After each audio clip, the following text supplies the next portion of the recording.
Hey, Cape Town, South Africa. How you doing? What you doing tonight?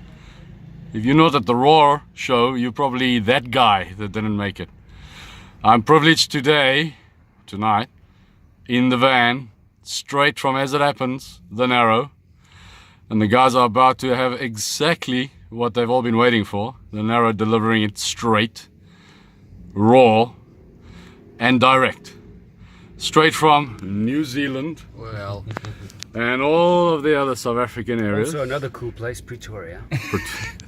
also very cool. Yeah. So we have all of the guys from the Narrow in a van before they're about to take the Cape Town stage, about to tell us about the new album. So take it away, lads. We made a new album and it's fantastic. And what's your opinion about it? Yes, I'm very proud of it. Yeah. Guys, it dropped last week Friday, right? And it's had some amazing feedback. I mean, we've been checking out the social media channels, and I think we talked to some people earlier tonight. They were saying that this is some of the best excitement they've had for a long time. You know, that's why I believe there's probably a fire marshal having a very sleepless night tonight, because there's way more people about to try and get in here than there should be. It's going to explode. We're very proud of this album. I mean, this is a long time coming. We recorded this thing over 4 continents, over 7 months, and the songs have had time to sort of breathe and live and evolve and also mature. So, you know, we have some songs on there that were just riffs, and now they're a full song. We also have songs that we chucked that was like fully developed songs we didn't use because you listen to it 2 or 3 weeks later and it's not so cool anymore. So we're very happy with what we put on the album at the end, and we're very proud. I mean, we worked with some great engineers also over in LA, and we had it mastered in New Zealand. We recorded in Isle of Man, Pretoria, Joburg, Auckland, and I think all of those flavors together and everyone adding a bit of their talent made the album what it is, and we're very proud of it. And tell me, guys, what do you think thus far is the song that the guys are going to go the most off to tonight? Lonely Lonely. It's a loaded question. It's like that Lonely band's playing tonight. Yeah. Yes. But other than the old school, we're doing 2 new songs. It's our first single, Evil, and then which is we're going to start off with it, which I think it's a good song that you can nod your head to, and then we're doing The Remedy as well, which is the first song on the album. Yay! Which I think it's going down very nice live. I mean, because this is like the first tour we're playing these songs, obviously live, so people are responding. It's really cool. Yeah. Guys in the back, you're not getting out with answering something. Let's zoom in. So, tell us about thus far the creative process. You know, the writing. You know, there's a lot of science fiction has started to become quite traditional in the Narrow these days.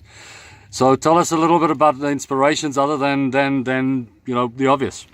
Well, with the science fiction, I've got one word, Hanu. Sorry. Yes.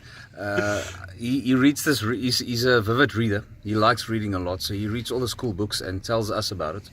And we go, that sounds amazing. Let's write songs about it. And then he goes and makes riffs and ideas fit into conceptually into some really cool stuff that we just go, wow, that's awesome. And I actually want to start reading because of our album, which is awesome.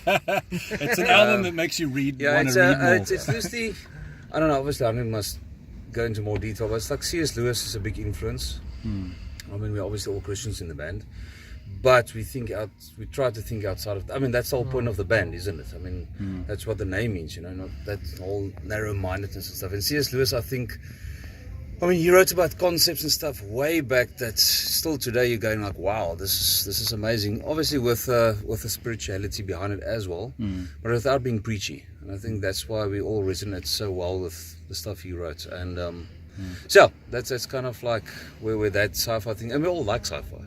Yeah. So it's And when you got a good concept, it's when people start asking questions and they go read up about it. Because the one thing since the album dropped last week, everybody was, what's this Perelandra?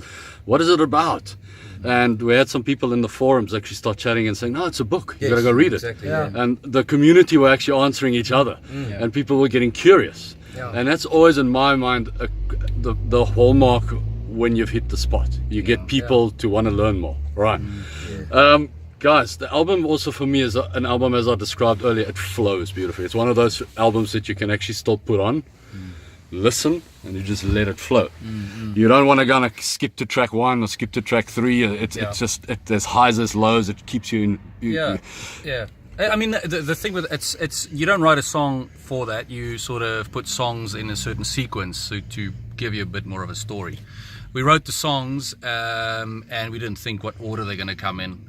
You listen to the songs and you put them in different orders, and then you try to, what I tried with the order and all of us tried, is to just for an hour or so slow down the listener's day.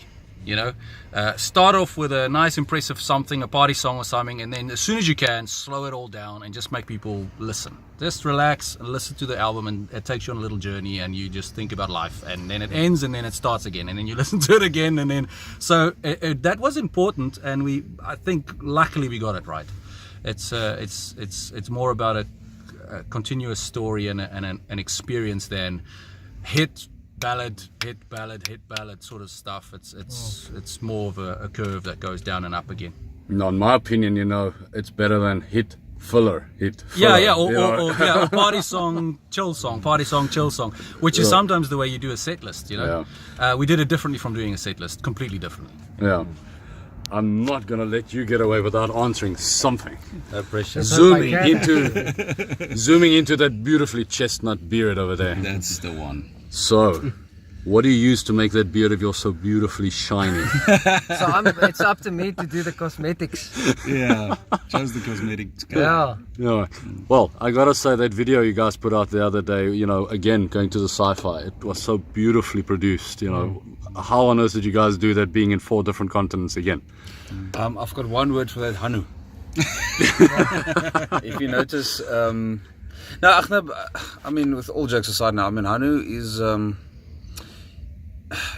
being in New Zealand, it is definitely a challenge, and with Lies being in Isle of Man, I mean, 2 of the guys just had babies. I mean, some of us have, you know, our kids are like turning. So, I mean, it is a challenge being on the road and being away from your families, but I must say we try and, you know, Hanu try kind of like, alright guys, cool, let's try and get this done at least this year, and then I mean, you know, it's a good thing to just have a leader to keep everything together, and then we support with that. And I mean, Hanu's got really great ideas for video and visualize, and because he read the book. I mean, honestly, I didn't read the book yet, but I mean, Hanu just linked that in with what the songs are about and stuff. So I mean, that particular video is you know, it's relatively simple, and I think what's nice about it, and I've never been to New Zealand, but what I can kind of like gather from Hanu living there, what I love about how they do their stuff, you don't need a big budget to just do something that's cool. You just need a good idea, be a little bit creative, and you can go a long way. I think that's quite cool, especially for young guys starting up as well. You know, you don't need all these budgets and record labels and stuff. Just be a little bit creative and do your thing, man. Yeah. No, I'll tell you how I did it. I went with my friend and we went to Muriwai Beach, which is just about 4 k's from my house in New Zealand, with my friend and his drone, and we just said, okay, this looks good, let's just shoot some shots. And we just had some overhead shots and some nice sunset shots, and I said, okay, cool, I've got an idea for a video. Let's go and grab some masks and stuff and do everything in reverse. I practiced all the words, the whole song in reverse, and then I would walk forward and he would sort of follow me with the drone, go backwards, and I would walk forward and sing the song in reverse with something in my ears, which you can't see because I've got a beanie on. Well, actually, I was holding the phone like this, listening to the song in reverse and just singing with it. And then at the end, we cut it all up, and it was just a short snippet of me singing, and I could have just as well walked backwards and try to sing forwards. You know, it just looked. But it was just a fun day in the forest, and the idea, the duality of man, is really what it's about. You know, you walk forwards, you do stuff right, and then all of a sudden you do stuff badly, and you don't really know it, but there we go with the lights. Oh heck, let's do this. And cue the lights. And then you walk backwards and you do stuff badly, and you don't realize that you're doing good and bad. All you're doing is life, and that's what the video is about. It's about all the bad that's in all of us and good that's in all of us, but we don't always know what's in control. Guys, you know what we love about the Narrows? You guys have become almost that quintessential part of the South African music fabric, really. There's almost, I remember at one point where there wasn't a festival without the Narrow. you know, and I'm loving the energy, and the people are saying, you know, you guys, you know, like when are you back? When are you back? You know, 4 shows isn't enough. Again, like I said, you know, you can't cram more than what we can cram in here today. So to that end, once you guys finish this mini little touring cycle, you know, the biggest question we've had on the forums is, when are we going to see you again? Well, I think we're looking towards March and April. Doing a little bit of a follow-up tour, launch another single, another video, and maybe bring a lot of the elements that we brought in this tour. You know, have packages available for fans, make it a little bit more interesting. You know, the thing is, we don't want to actually just pitch up and play a club. That's very boring. We would rather like incorporate, like the crowdfunding thing we did now. We'll probably do something similar, but we won't do the crowdfunding thing. As you know, we'll have stuff available for fans to actually interact with us, and that's more important. But we're looking forward to launching the new tracks and the new videos that we were working on. It's like you said, you know, it's a fuller album, so I think we can do way more with that than for the next year and so. But the crowdfunding thing that you just mentioned is amazing. You know, I think you wouldn't have thought 10 years ago that you could actually get a community of people to club together, believe in something even before it exists, enough to make it a reality. That's amazing. I mean, Polisikara, you guys, you all, it's amazing, you know. People are starting to wake up to that, because it's hard to buy something that doesn't exist yet, you know, so it's a little bit tricky. But they also realize that, if you don't take part of that, you're not going to see the fruits anymore. Like, we only printed enough to give to the people who contributed, and then maybe some on tour. You know, after that, we're like, people, the shops in South Africa don't sell metal or hard rock or anything like that, so you can either buy it from the shows or you contribute and you get it. And people start to, they see that, and they also see the success that bands have, like, you know, like Francois and them, they're doing so well. We haven't got it down yet. We barely made our budget. You know, we'll figure it out. We'll do the next one a bit better, maybe, but I don't know, we'll learn from them. I'll have a beer with him, and I'll have a beer and he'll have a tea, and we'll chat about how he did it. But we'll definitely do it again. We'll try it again. I mean, for the next tour, we'll probably do something where it's like bigger shows, but we have a bit of lead up, so we can do something like a barnyard or something like a big, you know, bigger event, instead of playing smaller shows over the country, which is also fun for us. But it is a slog, and I think we could probably do something a bit more production-wise. You know, we can probably bring some of those singles in and do something rad on stage, and bring in lights and, you know, chicks and all kinds of stuff. So we'll do that and see if crowdfunding, if anyone pays for that before they go to the show, we'll try that. Well, I must say, it also speaks volumes about your credibility, and, you know, like I said, the fact that people are willing to buy something before they've heard it. That speaks volumes. You know, not everybody can do that. You know, a brand new band nobody's heard before is not actually going to pull that off, right? So that's testament also to the fact that people, they know you, they trust you, they trust that you're going to deliver, right? Guys, that's about as much time as we got. I think right now, gonna go and get some food, get warmed up, and then gonna go and hit that stage and make Cape Town feel it direct. Make it shake. Sweaty. Cheers. Thank you, guys. Have a fantastic night. Cheers.